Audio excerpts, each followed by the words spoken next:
Korang nak tak satu kasut yang nampak macam kasut jalan tapi sebenarnya kasut riding?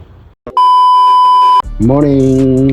Korang nak tak satu kasut waterproof daripada Stella Martin, Marshall lah, color vintage. Ni macam season punya design lah. Kau tengok lawa gila.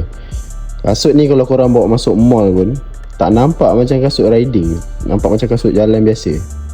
Kelebihan dia, kasut ni waterproof. Nampak macam kasut biasa kan, tapi dia waterproof. So tak ada hal lah sekarang ni musim-musim hujan yang tak tentu ni. Lagi satu yang best dia, kelebihan dia, dekat lining dia pakai teknologi Entex membrane. Yang tu maksudnya kasut ni dia lebih breathable daripada kasut-kasut yang tak ada teknologi tu lah. Untuk siapa yang tak tahu, brand Stella Martin ni daripada mana? Stella Martin ni daripada Italy dia daripada Italy. Ada orang tanya feedback customer macam mana. Kita ada seorang customer yang pakai Stella Martin.